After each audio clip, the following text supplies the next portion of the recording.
una vez más, hermanos, bienvenidos en esta mañana. Como les mencionaba, vamos a estar dando primero que nada lectura a la carta de Primera de Juan, capítulo 4, versículo del 7 al 12. Vamos a comenzar ahora sí con una lectura. Así que por favor siga con su vista. Primera de Juan 4, del 7 al 12. La palabra de Dios dice lo siguiente: Amados, amémonos unos a otros porque el amor es de Dios. Todo aquel que ama es nacido de Dios y conoce a Dios. El que no ama no ha conocido a Dios, porque Dios es amor. En esto se mostró el amor de Dios para con nosotros, en que Dios envió a su Hijo unigénito al mundo para que vivamos por Él. En esto consiste el amor, no en que nosotros hayamos amado a Dios, sino en que Él nos amó a nosotros y envió a su Hijo en propiciación por nuestros pecados. Amados, si Dios nos ha amado así, debemos también nosotros amarnos unos a otros. Nadie ha visto jamás a Dios. Si nos amamos unos a otros, Dios permanece en nosotros y su amor se ha perfeccionado en nosotros. Hasta ahí, hermanos. Ahora, cualquier persona que leyera estas palabras, esto que acabamos de leer, y que no tuviera realmente mucho conocimiento acerca de la historia bíblica o acerca de los personajes de la Biblia, podría pensar que la persona que escribió estas líneas fue alguien que era supremamente santo, por decirlo de alguna manera, que era una persona con un carácter bastante noble, que era una persona amable, que era una persona incluso de un espíritu tierno, con una sonrisa bonachona todo el tiempo, y que de alguna manera derramaba amor por todas las personas a donde quiera que iba. Leyendo estas líneas podríamos fácilmente imaginarnos que quien las escribió tiene estas características. Y es verdad, hermanos, podemos decir, es verdad que el apóstol Juan, quien escribió esto, en su vida, a lo largo de sus años, ya como un anciano, sí llegó a tener, digamos, este carácter que acabamos de mencionar. Sin embargo, también debemos mencionar en esta mañana que cuando él fue mucho más joven, muchos años atrás, antes de escribir estas líneas, él no se caracterizaba precisamente por ser una persona amable o amorosa o cariñosa. No, de hecho tenía un apodo este muchacho, este hombre, Juan. Tenía un apodo y se le conocía como el Hijo del Trueno. Ese era el apodo de Juan. Permítame leer donde nosotros leemos o donde encontramos nosotros en la Biblia precisamente este apodo de Hijo del Trueno. Y no vaya para allá, si anote la cita en Marcos, el Evangelio de Marcos, capítulo 3, del versículo 3 al 17. Aquí es en donde Marcos nos señala quién era el grupo de los 12 apóstoles. Y en Marcos 3, del 13 al 17, nosotros leemos lo siguiente: Después subió al monte, ¿quién? Bueno, el Señor Jesús. Subió al monte y llamó así a los que él quiso y vinieron a él, y estableció a 12 para que estuviesen con él y para enviarlos a predicar, y que tuviesen autoridad para sanar enfermedades y para echar fuera demonios. A Simón, a quien puso por sobrenombre Pedro, a Jacobo, hijo de Zebedeo, y a Juan, hermano de Jacobo, a quien apellidó Boanerges, esto es, hijos del trueno.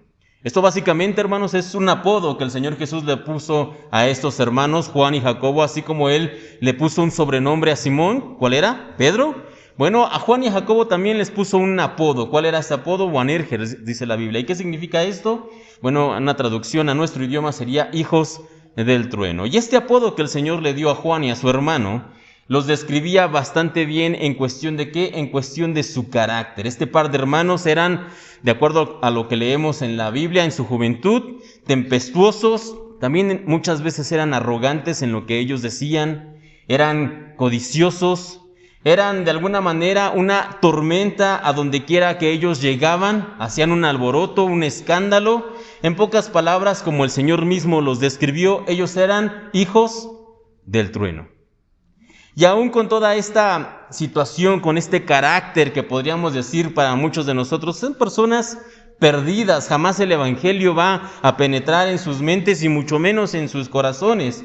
Aún con todo esto, siendo estos hermanos de esta manera, el Señor los llamó para que lo siguieran, y fue el Señor quien se encargó de moldear y de transformar su carácter hasta que, por ejemplo, el apóstol Juan llegó a escribir estos versos que acabamos de leer al principio del mensaje. De ser este muchachito que les decía, este hijo del trueno, pasó a ser este hombre del que acabamos de leer.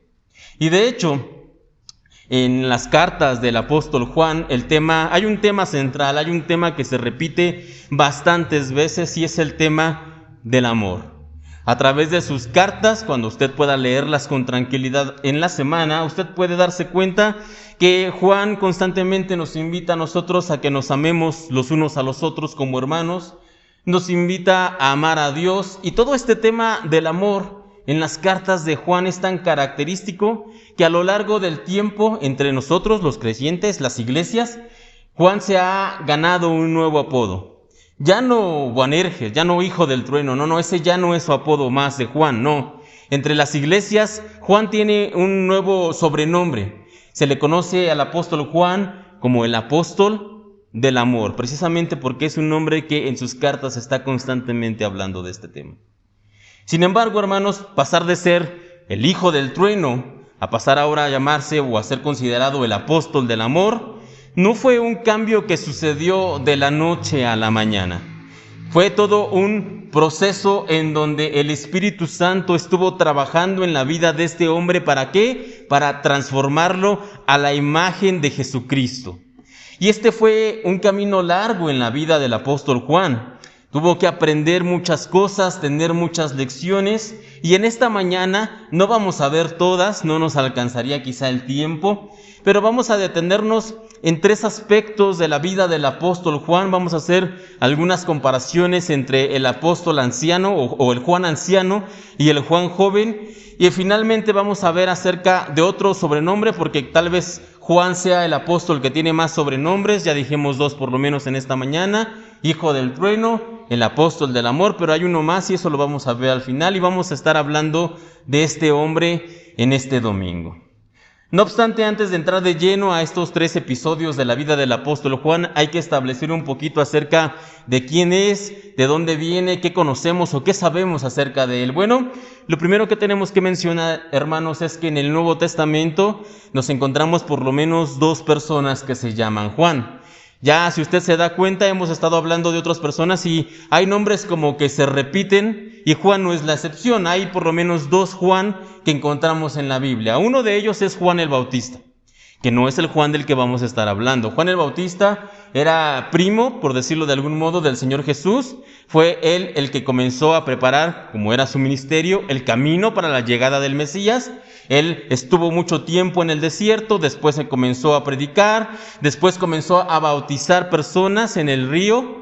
Este es Juan el Bautista. De hecho, se le conoce Bautista no porque fuera de la denominación bautista, hermanos. Era Juan el Bautista porque se dedicaba a bautizar personas. Por eso se le conoce así, pero reitero, este no es el Juan del que vamos a estar hablando hoy. El segundo Juan, que sí corresponde a nuestro tema de hoy en día, es Juan el apóstol, el que acabamos de mencionar. Y tenía un hermano, ¿quién? Santiago. De Santiago hablamos la semana pasada. Ya decíamos que Santiago y Juan eran hermanos y eran hijos de Zebedeo. Este es Juan del que vamos a estar hablando hoy. Este Juan fue el que escribió, por ejemplo, el Evangelio de Juan, el cuarto de los Evangelios: Mateo, Marcos, Lucas y Juan. Él escribió ese Evangelio, y además, casi al final del Nuevo Testamento vamos a encontrar 3 cartas. Primera, segunda y tercera de Juan. Son cartas muy pequeñitas. Como les decía, su tema característico es el amor y también menciona la verdad, y usted puede leerlas con tranquilidad en la semana. Este es el Juan del que vamos a estar hablando hoy en día. Así que una vez ya aclarando este punto, hermanos, permítame hacer una lectura. Vamos a comenzar el primer punto de esta mañana, y esta la encontramos en la primera carta de Juan. Primera de Juan, capítulo 2, versículo 1. Primera de Juan, capítulo 2, versículo 1 nos dice lo siguiente: hijitos míos, estas cosas os escribo para que no pequéis, y si alguno hubiere pecado, abogado tenemos para con el Padre, a Jesucristo el justo. Pongamos el contexto, pongamos en la mente, hermano, estamos aquí hablando ya de un Juan anciano. Y note lo primero, hermanos, que acabamos de leer. Note la forma en la que Juan se dirige a sus lectores. Se dirige Juan con amor, se dirige Juan con aprecio. De hecho, la primera palabra que utiliza aquí en esta carta, ¿cuál es? Hijitos. Yo no me imagino a una persona que le apoden el hijo del trueno escribiendo una carta y comenzando con hijitos. Y con esta palabra ya podemos darnos una idea acerca de la transformación que Juan sufrió a lo largo de los años por medio del poder de Dios. Juan dejó de ser, reitero, ese hijo del trueno para convertirse en el apóstol del amor. Y Juan, en esta expresión, hijitos, denota un cariño, un aprecio por sus lectores, un interés, alguien que quiere cuidar de la iglesia. Y de estas personas, a estos lectores es Juan les escribe esto: hijitos míos. Pero bueno, no solamente se detiene ahí. ¿Qué es lo que Juan quiere que estos hijitos suyos conozcan? Y no solamente ellos, sino también nosotros como creyentes, como cristianos. Bueno, son básicamente 4 cosas las que comunica en esto que acabamos de leer. Juan, primero que nada, dice que los creyentes no deben practicar el pecado. Eso es lo primero que debemos entender en lo que acabamos de leer. Los creyentes no deben practicar el pecado.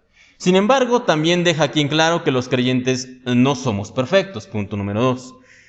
Punto número 3. Es posible que, como no somos perfectos, los creyentes caigamos en ocasiones de manera esporádica en algún pecado. Punto 3. Y punto 4, y el más importante de todos: si en algún momento como creyentes, no practicando pecado, pero pecando por alguna razón esporádica, debemos entender que nosotros tenemos a Jesucristo el justo, y lo tenemos a Él como un abogado defensor, como un abogado que vela por nosotros. Esto es lo que Juan quiere que nosotros entendamos. Los cristianos no deben practicar el pecado, sin embargo podemos pecar, y si pecáramos tenemos abogado a Jesucristo el justo. Esto es lo que realmente Juan nos está comunicando. Sin embargo, esta idea, este concepto, Juan no es que se le ocurrió de la nada. No es que simplemente Juan un día se le ocurrió y dijo: Jesús es nuestro abogado defensor, Jesús es el que nos defiende ante el Padre por los pecados que cometemos. No, a Juan no se le ocurrió de la nada. De hecho, muy probablemente no se le ocurrió, sino que lo recordó. ¿Y por qué digo que lo recordó? Bueno, porque muchos años atrás, hermanos, cuando Juan todavía caminaba con el Señor Jesús, Juan joven, Juan experimentó lo siguiente. Ponga mucha atención, no busque la cita, hermanos, pero ponga por favor mucha atención. Esto usted lo va a leer en el Evangelio de Lucas, en el capítulo 9, del versículo 51 al 56. Lucas 9, del 51 al 56. Esto fue lo que pasó. Cuando se cumplió el tiempo en que él había de ser recibido arriba, afirmó su rostro para ir a Jerusalén, y envió mensajeros delante de él, los cuales fueron y entraron en una aldea de los samaritanos para hacerle preparativos, mas no le recibieron, porque su aspecto era como de ir a Jerusalén. Viendo esto, sus discípulos Jacobo y Juan dijeron: Señor, ¿quieres que mandemos que descienda fuego del cielo como hizo Elías y los consuma? Entonces, volviéndose él, los reprendió diciendo: Vosotros no sabéis de qué espíritu sois, porque el Hijo del Hombre no ha venido para perder las almas de los hombres, sino para salvarlas. Y se fueron a otra aldea. Ahora, permítame explicar esto de manera rápida. Lo que sucede, hermanos, es que un pueblo vecino de los judíos eran los samaritanos. Los samaritanos eran un pueblo mestizo, es decir, era una mezcla entre algunos judíos y algunas personas gentiles. Recordemos que los gentiles era gente no judía. Y esto sucedió muchísimo tiempo atrás, cuando el pueblo de Israel había sido llevado a cautividad. Cuando fueron llevados a Babilonia, muchos años atrás, el pueblo, o el rey de Babilonia más bien, se llevó a lo mejor del pueblo, por decirlo de algún modo, a las personas ricas, importantes, a ellos se los llevó. Y en Jerusalén, en la zona geográfica, dejó a los pobres. Estas personas pobres pues tuvieron muchas necesidades. Después el mismo rey de Babilonia envió gente gentil para que viviera en esa zona, y al cabo del tiempo pues pasó, digamos, lo inevitable, entre comillas. Los judíos que se habían quedado ahí y los gentiles que habían llegado a vivir ahí, ¿qué fue lo que pasó? Se mezclaron y crearon nuevas familias. Luego de 70 años, los judíos cautivos en Babilonia regresan. Y cuando regresan y se dan cuenta de esto, bueno, algunos los separan de sus familias mestizas, pero otros finalmente no se quieren separar, los aíslan, los ponen a un lado y de ahí es donde nacen los samaritanos. Entonces tenemos a los judíos, tenemos a los samaritanos y estos dos pueblos, aunque vecinos y hasta cierta medida emparentados, no se llevaban bien, no se querían. Judíos no querían a los samaritanos, samaritanos no querían a los judíos. Por lo tanto, en este episodio que estamos leyendo, cuando el Señor Jesús se dirigía a Jerusalén, Él tenía que pasar por esta ciudad, era la ruta más corta. Pero cuando los samaritanos se dieron cuenta que el Señor quería pasar por ahí para ir a Jerusalén, y como no se llevaban bien, simplemente, ¿qué es lo que hacen? Le niegan el paso. Le dicen, no, tú no puedes pasar por aquí. Imagine que usted, aquí en esta colonia, nos damos cuenta que alguien quiere pasar por aquí para llegar a la siguiente colonia, pero como no nos cae bien, ¿qué es lo que hacemos? Le cerramos el paso y no lo dejamos pasar. Algo así es lo que sucede en este episodio. Cuando sucede esto, llegan entonces estos dos hermanos, Juan y su hermano Santiago. Y amorosos como son, ¿verdad? Estos hijos del trueno, ¿qué es lo que dicen? Señor, ¿quieres que hagamos que caiga fuego del cielo para que consuma a este pueblo, para que consuma a estos malvados samaritanos que no te dejan pasar, que te rechazaron? ¿Quieres que hagamos esto? Realmente póngase a pensar en estas personas. Este joven Juan era un hombre lleno de celo por el Señor, sí. Realmente este celo lo consumía, este fuego realmente quería servir al Señor. Sin embargo, tenía celo por Dios, sí, pero no tenía amor por las personas. Tenía celo, pero no tenía amor. Y en consecuencia, hermanos, tanto él, Juan, como su hermano, lo que querían hacer, como ya les decía, era consumir todo un pueblo por fuego. Y ellos pensaban que haciendo esto iban a estar agradando al Señor. ¿Qué le dicen? ¿Quieres que hagamos descender fuego del cielo? Ya no hablemos de la actitud, hermanos, ya ni siquiera hablemos de esta actitud orgullosa y arrogante que tenían estos hermanos cuando se presentan. Le dicen, Señor, ¿quieres que hagamos que descienda fuego del cielo? Como si de ellos de alguna manera pudiera provenir algún poder, o como si ellos tuvieran alguna conexión especial para hacer que esto sucediera. Reitero, ya no hablemos de la actitud de estos hermanos, ya eso lo dejemos para otro día. Quiero que hagamos, hermanos, conciencia. Estos hermanos creían que estaban sirviendo al Señor, creían que si mandaban caer fuego del cielo ante un pueblo iban a agradar al Señor, pero realmente ellos desconocían por completo el verdadero carácter de Dios. Y quiero hacer énfasis en esto, hermanos, el verdadero carácter de Dios. ¿Y por qué les digo esto, hermanos? Bueno, es que lamentablemente, de la misma manera que Juan y su hermano, muchas veces nosotros, como creyentes, sobre todo los que tenemos ya algunos años en el Evangelio, solemos tener muchas ideas equivocadas acerca de lo que le agrada a Dios y lo que no le agrada, de lo que Él permite y lo que Él no permite. Incluso tenemos ideas equivocadas de lo que el Señor muchas veces quiere para nosotros como creyentes. Ya sea en ocasiones porque algún pastor nos transmitió este conocimiento, muchas veces que ni siquiera se encuentra en la Biblia, o porque nos lo enseñaron así en casa, nos lo dijeron, nos lo repitieron vez tras vez y nos dijeron esto sí, esto no, esto agrada a Dios, esto no, y nos lo dijeron tantas veces que finalmente lo creímos. Y de esta manera muchas veces se han transmitido ideas como, permítame poner algunos ejemplos, como la mujer no debe usar pantalón porque eso está mal, el pantalón es ropa para hombres, las mujeres solamente pueden usar vestido o falda. En muchos lugares se enseña esto. En otros lugares dicen, por ejemplo, la guitarra eléctrica o cualquier instrumento moderno, dicen ellos, eso no le agrada a Dios, eso no se debería tocar en una alabanza. Otros dicen, el maquillaje, si usted se pone maquillaje, se pinta el cabello, o se arregla, o se pone aretes, eso es pecado, algunos dicen. Algunos incluso llegan a decir que alguna bebida como el café o la Coca-Cola, sin anuncios, son cosas del diablo, son pecados, ¿no? Y hay muchas otras enseñanzas similares a estas que realmente no están en la Biblia, pero que nosotros hemos creído, hemos crecido con ellas y creemos que son correctas porque así nos lo enseñaron. Y en consecuencia, hermanos, ¿qué sucede? Cuando nosotros vemos a alguna hermana, en este sentido, que a lo mejor trae pantalón o que usa maquillaje, o vemos a alguien que está tomando Coca-Cola o café, todas estas ideas, y vemos que están haciendo esto que nos han enseñado por años que está mal, cuando nosotros lo vemos, somos rápidos nosotros para juzgar, para señalar, para condenar, y en cierto sentido, hermanos, somos igual que Juan. ¿Por qué lo digo? Porque si nosotros pudiéramos, haríamos que descendiera, ¿qué? Fuego del cielo para que consuma a esos pecadores que están ofendiendo a Dios. Nosotros somos igual que Juan. Nos asombramos de la actitud de estos hermanos, pero la verdad es que en el fondo nosotros somos igual que ellos. ¿Y por qué pasa esto, hermanos? Una vez más reitero este asunto, porque no conocemos el verdadero carácter de Dios. Nos quedamos muchas veces con lo que decimos aquí, con lo que nos dicen en la iglesia, con lo que habla el pastor o con lo que hemos escuchado por tiempo, lo que nos dijeron en casa muchas veces, y nos quedamos con eso. Y sin embargo, hermanos, debemos entender y reconocer que el único lugar en donde nosotros vamos a encontrar el conocimiento del verdadero carácter de Dios es solamente en un lugar. ¿Dónde? En la Biblia. No en las palabras del apóstol o del profeta o del pastor o en alguna predicación en YouTube o de algo que nos enseñaban en casa. No, hermano. Si usted quiere conocer el verdadero carácter de Dios, lo que tiene que hacer usted es ir a la Biblia. Y tiene que ser diligente, primero que nada, para estudiar su Biblia. Tiene que ir a la Biblia constantemente y estudiarla.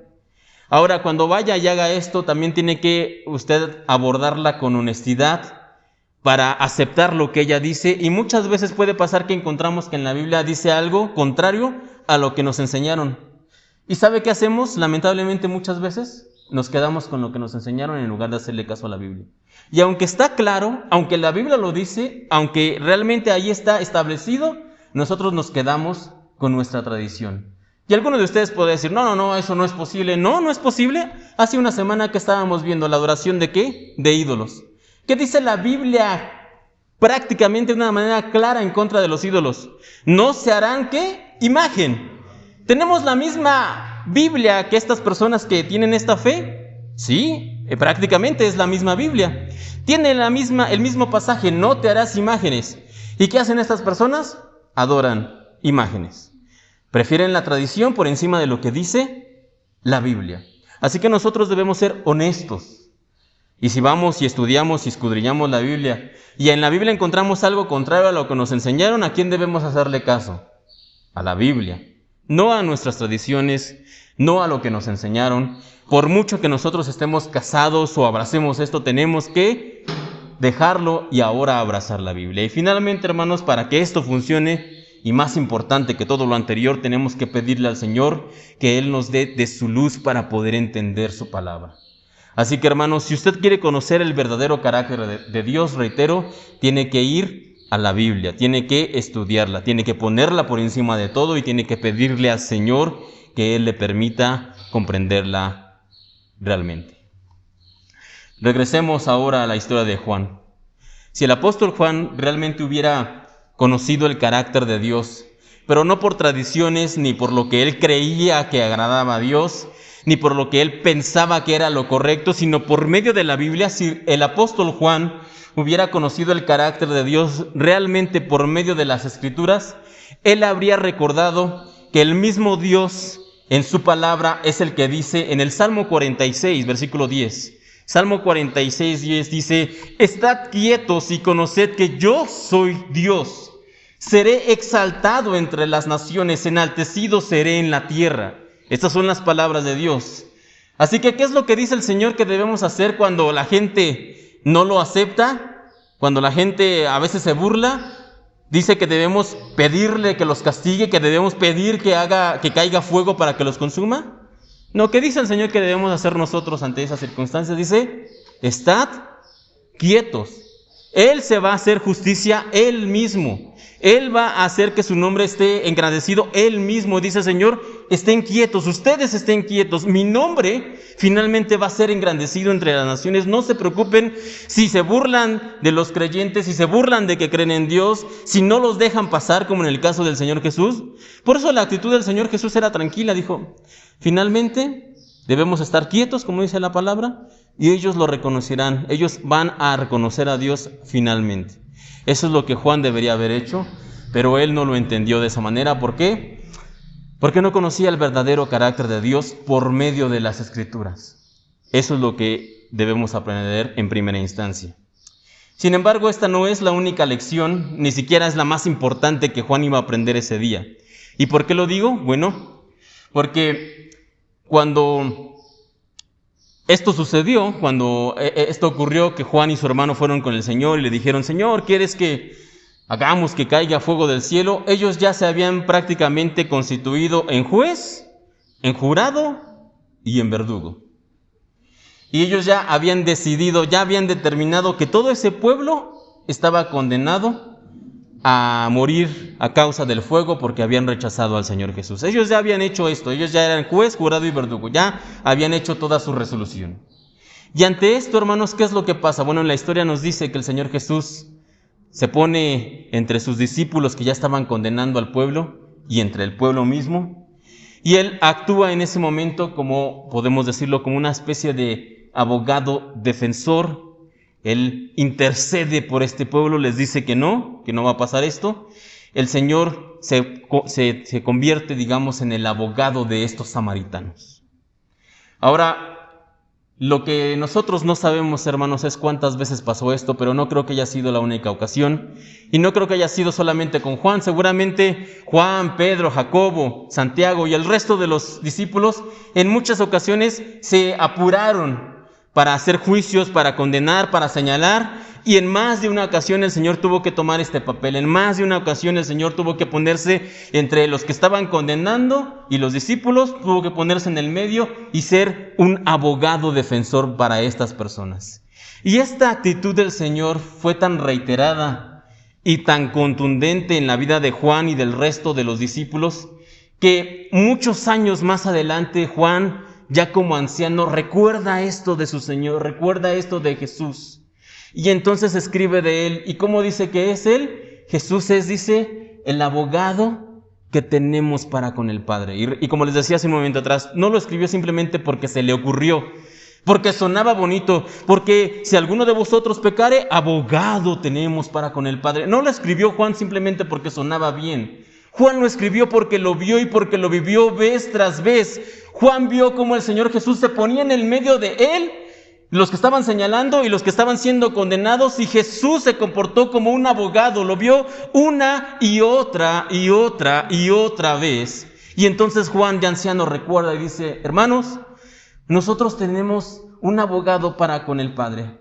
¿Cuál es ese abogado? Dice Juan: Jesucristo, el justo. Juan lo vivió de primera mano, por eso es que lo escribió, hermanos. Juan, cuando era joven, era presto para señalar y para condenar. Pero ya cuando era anciano, Juan recordaba y decía: hermanos, si fallamos, si pecamos, si nos equivocamos, recuerden, tenemos un abogado. Jesucristo es nuestro abogado. Ve la transformación, comienza a ver la diferencia. Esa es la transformación que el Espíritu Santo puede hacer en nuestras vidas. Pero pasemos a la segunda comparativa de esta mañana, hermanos. Y para ello les voy a pedir que por favor me ayuden buscando en sus Biblias, en Primera de Juan. En el capítulo 3, Primera de Juan, ahí donde estamos.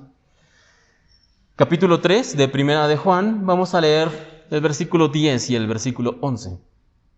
Primera de Juan, 10 y 11. En esto se manifiestan los hijos de Dios y los hijos del diablo. Todo aquel que no hace justicia y que no ama a su hermano no es de Dios, porque este es el mensaje que habéis oído desde el principio, que nos amemos unos a otros. Ahora, si hacemos una lectura rápida de esto, hermanos, pudiéramos llegar a pensar que Juan está escribiendo aquí que entre los no creyentes, que diríamos que son los hijos del diablo, entre ellos, simplemente hay malas obras y que además entre ellos más bien es imposible que se amen. Si leemos esto, porque ahí dice, en esto se manifiestan los hijos de Dios y los hijos del diablo, todo aquel que no hace justicia y que no ama a su hermano no es de Dios. Y como les decía, podemos llegar a pensar, leyendo esto de manera rápida, que los no creyentes no hacen buenas obras y que no se aman los unos a los otros. Sin embargo, esto realmente no es así. ¿Por qué? Permita explicar. Debemos mencionar que entre los no cristianos, seguramente usted conoce gente que no es creyente, entre ellos, por supuesto que existen personas que hacen buenas obras, hacen actos de bondad entre los no creyentes. Y también entre los no creyentes seguramente usted conoce a alguien que ama profundamente a su familia, a su esposa, a sus hijos. Entonces, esto es verdad entre los creyentes y entre los no creyentes. Sin embargo, hermanos, también tenemos que hacer una aclaración. Por muy bien que se porte una persona que no es creyente, muy recto, muy íntegro, por muchas buenas obras que pueda hacer, como nos dice la palabra, las buenas obras no salvan a nadie. Y además de esto, hermanos, el amor que un no creyente puede profesar por su familia, por una esposa o por sus hijos, al no estar dirigido por Dios, ese amor se puede convertir en obsesión o en dependencia o incluso en idolatría. ¿Por qué? Porque no está dirigido correctamente por la instrucción de Dios. Sin embargo, hermanos, también tengo que hacer una aclaración más. Cuando Juan está escribiendo aquí y está comparando a los hijos de Dios contra los hijos del diablo, está haciendo esta comparación, él no está comparando a los creyentes y a los no creyentes. Esta no es la comparación que está haciendo aquí el apóstol Juan. Más bien, él está hablando de creyentes verdaderos frente a creyentes falsos. ¿Cómo sabemos esto? Bueno, usted puede leer en la semana con tranquilidad desde el capítulo 2. Y desde ahí Juan está hablando de los falsos creyentes, de los falsos hermanos. Y todo esto que él está escribiendo, si usted se va a dar cuenta, que Juan está diciendo que los hijos de Dios, por un lado, son verdaderos creyentes y los hijos del diablo entonces son falsos hermanos, falsos creyentes. Así que una vez que entendemos esto es a lo que se está refiriendo Juan. Leamos una vez más este versículo, Primera de Juan, capítulo 3, versículo del 10 al 11. En esto se manifiestan los hijos de Dios, es decir, los verdaderos creyentes, y los hijos del diablo. ¿Quién? Los falsos creyentes. Todo aquel que no hace justicia y que no ama a su hermano no es de Dios, porque este es el mensaje que habéis oído desde el principio, que nos amemos unos a otros. Así que Juan, ya como un anciano lleno del Espíritu Santo, está escribiendo que una de las maneras que nosotros podemos tener para identificar quién es un verdadero creyente y quién no lo es precisamente las obras que hace y el amor que demuestra por sus hermanos. Esto es básicamente una enseñanza que nos da Juan. Ahora, hermanos, quiero que notemos una cosa más. Ponga por favor atención en lo que está escribiendo aquí Juan. Y él aquí está escribiendo que Juan no está escribiendo que un falso creyente hace obras malvadas. Él no dice aquí que un falso creyente hace obras malvadas. O tampoco está escribiendo que un falso creyente odia a sus hermanos. ¿Qué es lo que él escribe? Dice, un falso creyente no hace justicia y no ama a su hermano. ¿Qué quiere decir esto? Bueno, permítame poner algunos ejemplos. Un falso creyente, por ejemplo, no hace mal a nadie, pero tampoco le va a ayudar a usted. Un falso creyente no juzga. No, él no juzga. Él le va a decir, yo solamente observo detenidamente. Un falso creyente no critica, él no va a criticar, ¿cómo cree? Él simplemente le va a dar consejos para que mejoremos. Un falso creyente no da, no porque sea codo, no porque le duela, no porque no quiera ayudar. No, él no da porque luego se malacostumbran a recibir. Un falso creyente no apoya a otros, ¿por qué? Porque quiere que aprendan a que salgan adelante. En apariencia, si vemos esto, no está dañando a nadie un falso creyente, no está haciéndole mal. Sin embargo, con su actitud, no está cumpliendo el llamado del Señor. ¿Y cuál es el llamado que el Señor nos ha hecho? Bueno, Él nos ha llamado a hacer obras de justicia, a hacer buenas obras. En resumidas cuentas, el Señor nos ha llamado a ayudar a los demás, a amar a nuestro prójimo, hermanos. ¿Y cómo amamos nosotros a nuestro prójimo? ¿Recuerda la regla de oro que la vimos hace unas semanas atrás? ¿Qué dice la regla de oro? Haz a otros lo que te gustaría que hicieran por ti. Este es el llamado que el Señor nos ha hecho. Juan, ya como anciano, escribió estos versículos porque sabía que nosotros como creyentes debemos amarnos los unos a los otros, debemos hacer obras de justicia, es decir, buenas obras los unos por los otros, debemos nosotros los cristianos ayudar a los que lo necesitan, debemos mostrarle el camino del Evangelio a los perdidos. Ese es nuestro llamado, hermanos, como cristianos. No podemos permanecer indiferentes. No podemos ponernos a un lado. No podemos hacernos o pasar de largo como hicieran el sacerdote y el levita en la historia del buen samaritano. No podemos hacer esto. ¿Por qué? Porque entonces lo que nosotros estaríamos catalogados, de acuerdo a lo que dice Juan, es que seríamos falsos creyentes. ¿Y por qué escribe esto posiblemente Juan? Bueno, tal vez él recuerda un episodio que pasó en su juventud, hermanos.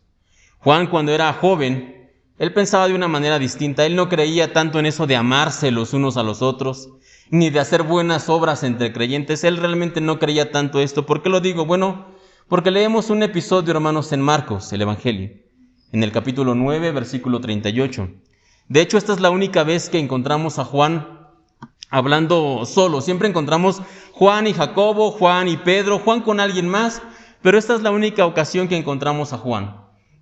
Y como les mencionaba, hermanos, Juan de joven realmente no pensaba mucho en eso de amarse los unos a los otros o de mostrar amor entre hermanos, no, sino que ¿cuál era la actitud del Juan joven? Bueno, la actitud de este Juan era la siguiente, hermanos.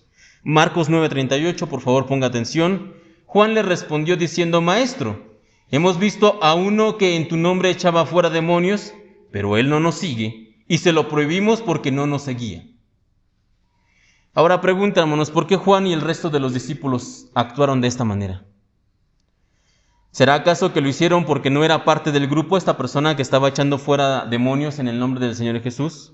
Bueno, si lo hicieron por esto, quizá no debieron haberlo invitado a que se uniera con ellos, no debieron haberlo llevado con el Señor y decirle: Señor, mira, encontramos a este hombre que está echando fuera demonios en tu nombre, ¿qué hacemos? ¿Lo invitamos? Le pedimos que sea parte del grupo, pero no lo hicieron. Se lo prohibieron, le dijeron: no lo hagas. Ahora, si pensaron estos discípulos que haciendo esto estaban haciendo lo correcto, ¿no debieron habérselo comentado al Señor en el momento y no mucho tiempo después, cuando se acordaron? Desde un principio ellos sabían que habían obrado mal. Y si lo hicieron, hermanos, quizá por envidia. ¿Por qué por envidia? Porque esta persona que ni siquiera estaba caminando con el Señor Jesús, que ni siquiera era parte del grupo, estaba usando el nombre y el poder de Dios, y el Señor lo respaldaba. Y entonces cuando vieron ellos que otra persona que no era parte del grupo estaba haciendo esto, tal vez hubo envidia, y entonces lo mejor que se les ocurrió hacer fue ir y prohibírselo y decirlo: tú no puedes hablar en el nombre de Jesús porque no eres parte de nuestro grupo. Como podemos ver, Juan, cuando era joven, con sus acciones, no creía tanto en esta idea de amarse los unos a los otros, de hacer obras de justicia. Realmente él estaba mostrando todo lo contrario. Ahora, cualquiera haya sido la razón por la que Juan y el resto de los discípulos actuaron de esta manera, lo que sí podemos mencionar, hermanos, es que en este punto de la historia, ellos no terminaban de entender el llamado del Señor. ¿Cuál es ese llamado? Una vez más dijimos: como creyentes, nosotros hemos sido llamados a hacer obras de justicia y a amarnos los unos a los otros. Ese llamado era para Juan, para los apóstoles y también para todos nosotros, por lo que en esta mañana yo lo invito a que nos detengamos por un momento, hermanos, y que cada uno de ustedes se haga la pregunta: ¿realmente entiendo este llamado que el Señor me ha hecho? ¿Realmente entiende este llamado? ¿Está realmente usted haciendo obras de justicia? ¿Está realmente usted amando a su prójimo? Pregúntese eso usted en esta mañana. O, por otro lado, al igual que Juan, soy rápido para juzgar, para señalar, incluso para prohibirle a los demás lo que pueden y lo que no pueden hacer. Y la verdad es que, mis hermanos, en muchas ocasiones debemos reconocer que sí somos rápidos para juzgar a otros cristianos, somos rápidos para juzgar porque no hacen las cosas como nosotros las hacemos, porque hacen las cosas diferentes a lo que hacemos en mi iglesia, porque no enseñan como pensamos que deberían enseñar. De hecho, hermanos, yo tengo que admitir en esta mañana que en muchas ocasiones yo soy el primero en caer en esta misma posición que Juan. En señalar, en decir, en hablar, yo debo reconocer que al igual que Juan, muchas veces yo caigo en esto.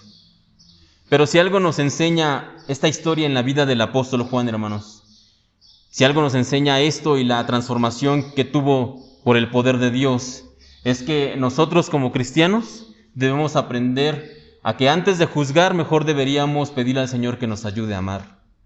A que antes de señalar deberíamos mejor pedirle al Señor que nos ayude a escuchar a nuestros hermanos.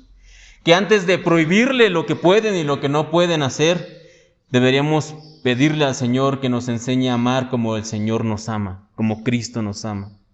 Después de todo, fue el mismo Señor Jesús el que dijo en Juan capítulo 13, versículo 35, en esto conocerán todos que son mis discípulos, si tuvieres amor los unos por los otros. No en cuántas almas traen, no en cuán grande es nuestra iglesia, no en qué también enseñamos o qué también predicamos. No, dice, en esto conocerá la gente que ustedes son mis discípulos, en que se amen los unos a los otros. Y esta entonces debería ser una prioridad. Podemos decir que el amor debiera ser un sello distintivo entre nosotros, los cristianos.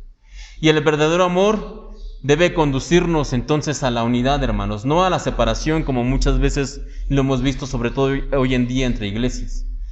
Nos separamos por denominaciones, nos separamos por grupos, nos separamos por iglesias. Somos muy dados a las separaciones, a las divisiones, pero deberíamos más bien inclinarnos hacia el amor. Como dijera alguna persona, nosotros como creyentes, como iglesias, podríamos estar haciendo muchas grandes cosas para el Señor, si no nos preocupara tanto quién es el que se va a llevar los aplausos. A veces eso es lo que más nos importa. Bueno, si hacemos una campaña, ¿a dónde vamos a llevar a los que vengan? ¿A tu iglesia o a la mía? No podemos estar ahí juntos porque no compartimos esta o aquella idea. No podemos hacer esto juntos porque tenemos esta separación. Realmente estamos más concentrados en las divisiones que en el amor que nos une, el amor de Cristo.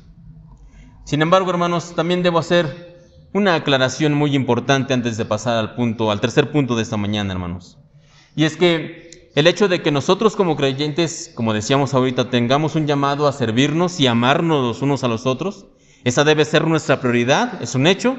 Pero el hecho de que tengamos este llamado, hermanos, eso no significa que haya un pase libre, por decirlo de algún modo, para permitir entre las iglesias cualquier clase de herejía o cualquier falsa doctrina. Hermanos, no nos confundamos. Nuestra prioridad debe ser el amor, sí, pero también debemos amar, en ese mismo amor, amar la verdad. Y en ese sentido, Juan no se quedó corto, hermanos. De hecho, él hizo la aclaración. No vaya para allá, pero en su segunda carta, segunda de Juan, capítulo 1, versículos del 9 al 10, para evitar esta clase de confusiones, segunda de Juan, capítulo 1, versículo 9 al 10, él hace esta aclaración. Cualquiera que se extravía y no persevera en la doctrina de Cristo no tiene a Dios. El que persevera en la doctrina de Cristo, ese sí tiene al Padre y al Hijo. Si alguno viene a vosotros y no trae esta doctrina, no lo recibáis en casa ni le digáis bienvenido. Una vez más, hermanos, nosotros tenemos un llamado al amor, sí, pero en ese mismo amor debemos amar la verdad. Y como tal, no podemos permitir que cualquier falsa enseñanza, herejía o falsa doctrina entre por nuestros muros. Debemos amarnos unos a otros, sí, pero también debemos amar la verdad. Así que, como segundo punto que podemos aprender en la vida del apóstol Juan, es que nosotros tenemos un llamado a servir a otros, a hacer buenas obras y amarnos los unos a los otros. Cuando joven, Juan no lo entendía así, ni siquiera lo practicaba así, pero como anciano, Juan realmente, por medio del poder de Dios, por medio de la transformación que él tuvo, él pudo no solamente vivirlo, sino escribirlo y trasladarlo a nosotros mucho tiempo adelante. Último punto, hermanos, y en este último punto quisiera que nos enfoquemos en un título, en el tercer título que les decía que el apóstol Juan tiene. Decíamos ya que a Juan se le conoció cuando joven como hijo del trueno. Nosotros lo conocemos hoy en día como el apóstol del amor, pero hay otro título que también se le suele dar, y este no se lo dio otra persona, sino él mismo. Juan se autodenomina de una manera en el Evangelio que él escribió. Él dice que él era el discípulo a que Jesús amaba. El discípulo al que Jesús amaba. Y esto usted puede leerlo en 3 partes del Evangelio de Juan. En Juan capítulo 19, 26, ahí se menciona que Juan era el discípulo al que Jesús amaba. En Juan 21, 7, ahí una vez más hace referencia a esto. Y en Juan 21, 20, ahí en estas 3 partes nosotros podemos encontrar este título que Juan se da a sí mismo, el discípulo al que Jesús amaba.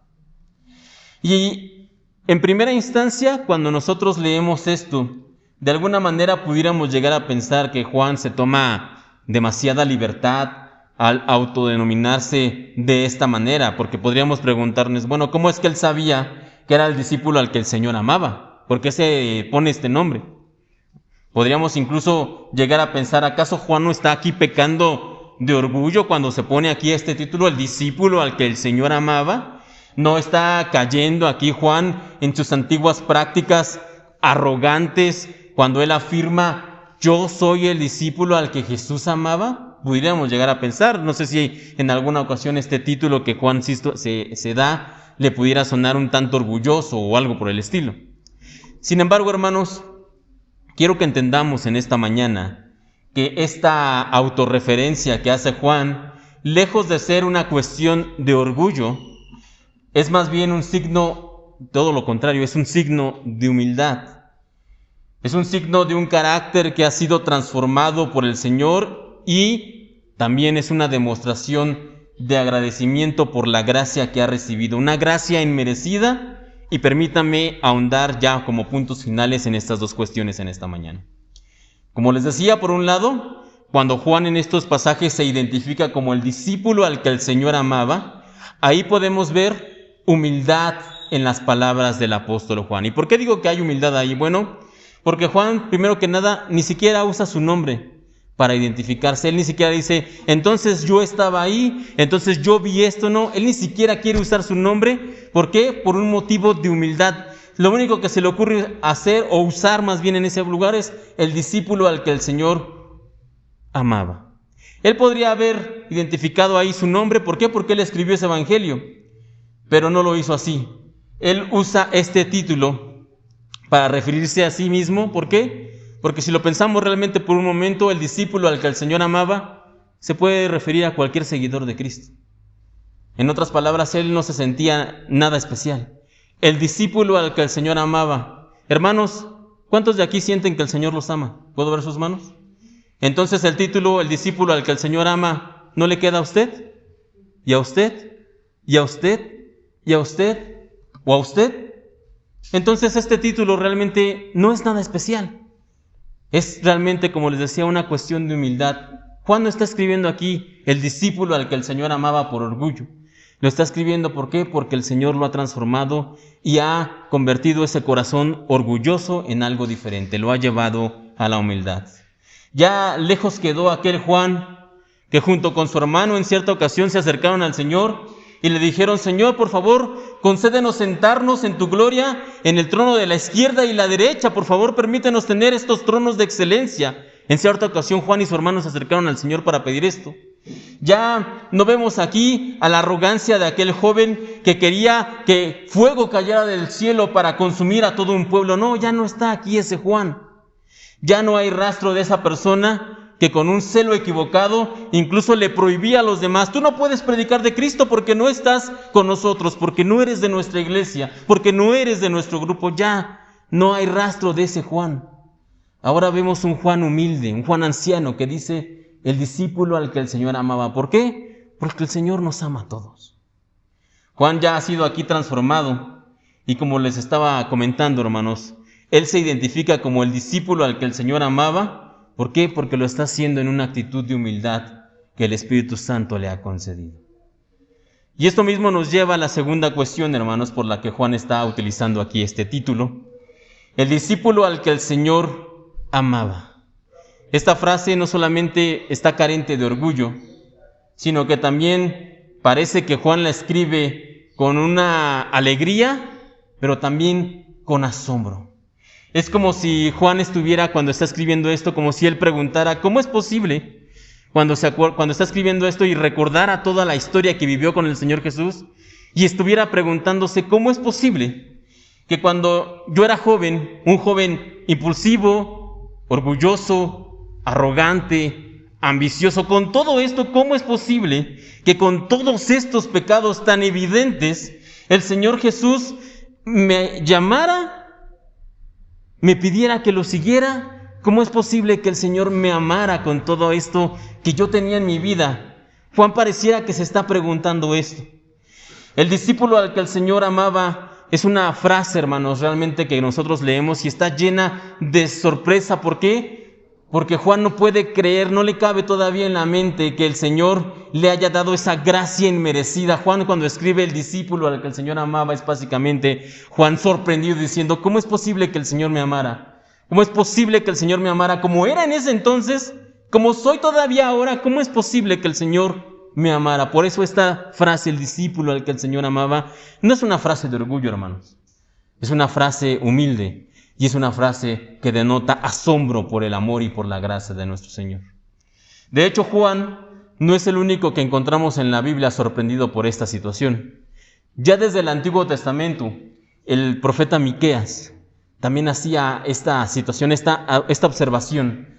También Miqueas estaba sorprendido acerca del amor de Dios. El profeta Miqueas, en su libro, Miqueas, capítulo 7, en el versículo 18 al 19, él también ya desde ese entonces se preguntaba algo parecido acerca de nuestro Dios. Él no habla acerca de discípulo amado, pero lo que escribe Miqueas en el capítulo 7, versículo 18 al 19, dice: ¿qué Dios como tú? Pregunta Miqueas. ¿Qué Dios como tú que perdona la maldad y olvida el pecado del remanente de su heredad? No retuvo para siempre su enojo porque se deleita en misericordia. Él volverá a tener misericordia de nosotros, sepultará nuestras iniquidades y echará en lo profundo del mar todos nuestros pecados. ¿Qué Dios como tú? Pregunta el profeta. ¿Qué Dios como tú? Es lo que deberíamos preguntarnos nosotros en esta mañana. ¿Qué Dios como tú, Señor? ¿Qué Dios como tú? Llama a personas como Pedro, como Andrés, como Santiago y como Juan. Gente que no tenía ninguna preparación, ninguna experiencia. Eran toscos pescadores, de acuerdo a lo que nos dicen los evangelios. Y estaban no solamente equivocados en muchas ocasiones, sino que estaban repletos de fallas, de pecados. Y tenían situaciones en sus vidas como el orgullo, la avaricia. Siempre andaban peleando por quién era el mayor. Muchas veces hablaban, como en el caso de Pedro, antes de escuchar. Hacían cosas equivocadas como Juan y su hermano Jacobo, pidiendo o queriendo que descendiera fuego del cielo. No eran los mejores candidatos, hermanos, y aún así el Señor los llamó y los convirtió en sus discípulos y los mandó como sus apóstoles. Y entonces debiéramos preguntarnos, hermanos, una vez más: ¿qué Dios como tú hace esto? ¿Qué Dios como tú selecciona personas como Pedro, como Andrés, como Santiago, como Juan, como yo? ¿Qué Dios llama a personas como nosotros para que lo sirvan, para que lo sigan, para que lo amen? ¿Qué Dios? Solamente nuestro Dios, hermanos. El Dios que nos da de su perdón, que nos da su gracia y nos da su misericordia nueva todos los días. ¿Qué Dios? Bueno, el Dios nuestro, hermanos. El Dios que se hizo carne y habitó entre los hombres, como nos enseña el Evangelio. Como el mundo recordará en los siguientes días, en lo que se denomina la Navidad. Eso es lo que se celebra esos días, la encarnación de nuestro Dios. ¿Qué Dios? Bueno, el Dios que murió por nosotros, por usted y por mí, para limpiarnos de nuestros pecados. El Dios que resucitó con poder para demostrar que podemos confiar en Él. ¿Qué Dios? Este Dios, nuestro Dios. El Dios que llamó a estos hombres sencillos, sí, pero que también lo llama a usted hoy, me llama a mí. Este es el Dios al que nosotros servimos. Y por eso es que Juan escribía: el discípulo amado, reitero, no con orgullo, sino con humildad. Y no porque quisiera sobresalir, sino porque todavía, aún Juan ya anciano, habían pasado años desde que el Señor en aquella playa le había dicho junto con su hermano: sígueme. Y como leíamos la semana anterior, dejándolo todo, le siguieron. Habían pasado años, hermanos. Y Juan seguía asombrado, sorprendido, pensando: ¿cómo es posible que el Señor me amara? ¿Cómo es posible que el Señor, con todas mis fallas, con todos mis pecados, con todas mis faltas, con todo lo que era cuando era jovencito y con todo lo que sigo siendo, pensaba Juan, ¿cómo es posible? ¿Cómo es posible que el Señor me haya llamado? Sin lugar a dudas, Juan por eso dice: yo soy el discípulo amado. Pero no solamente Juan, hermanos, usted, cada uno de nosotros seguimos siendo el discípulo amado. ¿Por qué? Porque con todas esas fallas, con todas esas faltas, con todos esos errores que teníamos y con los que tenemos, con todo esto el Señor aún así nos sigue amando, nos sigue llamando. Y cómo no llamarnos, cómo no denominarnos entonces uno de los discípulos amados del Señor. Pedro, Andrés, Jacobo y Juan solo son un ejemplo, hermanos, de cómo el Señor puede llamar, transformar y usar gente que pudiéramos decir que no tiene la más mínima esperanza de hacer un cambio, pero el Señor cuando los toma, los transforma. Y como dice el libro de los Hechos, trastornaron el mundo con el poder de Dios que les fue concedido. Con esto en mente, hermanos, vamos a terminar en esta mañana. Y terminamos entonces el primer grupo de estos 4 discípulos, que como ya les había mencionado, lo vamos a dividir en grupos de 4. 3 grupos de 4 para tener 2 en total. Pero por el día de hoy terminamos y que podamos irnos a casa pensando en esto. Cierre sus ojos por un momento y terminemos con una oración. Padre Celestial, te damos gracias en esta mañana por la vida y el amor que tú nos has dado. Y en esta hora, Señor, te damos gracias porque la vida de estos hombres como Juan, como Jacobo, su hermano, Andrés, Pedro, nos dan a nosotros la esperanza de que tú puedes llamar y usar a cualquiera. Porque no se trata de nuestros dones o talentos, sino de tu gracia en nosotros. Y así como Juan, sorprendido por que tú lo escogiste, porque tú lo llamaste como discípulo y porque tú lo amaste, Señor, nosotros también permítenos sorprendernos cada día, que no demos nada por sentado, que no lleguemos a pensar que te servimos por nuestra bondad o por nuestra justicia o porque de alguna manera lo ganamos o incluso lo merecemos. Señor, sino que cada uno de nosotros nunca perdamos de vista tu gracia y tu misericordia. Que nunca olvidemos, Señor, que hemos sido llamados como discípulos solo por tu gracia, Señor. Y que somos amados por ti solo porque así tú lo quisiste, Señor. Porque como leíamos al principio, en esto consiste el amor. No en que nosotros te hayamos amado, sino en que tú nos amaste primero. No en que nosotros te hayamos amado, sino en que tú nos amaste primero. Que esto siempre sea algo presente en nuestra mente y corazón. Gracias te damos, Señor. Gracias te damos por estos hombres. Y te pedimos tu ayuda para poder seguir sus pasos, para poder imitarlos, Señor, porque ellos te imitaron a ti. Te pedimos esto en esta mañana, también nos encomendamos para esta semana, pidiéndote por mis hermanos para que los cuides y los guardes, para que bendigas su semana, sus actividades, para que guardes este día, la vida de cada uno de ellos. Gracias te damos, Señor, en el bendito y santo nombre de tu Hijo Jesucristo. Amén y amén.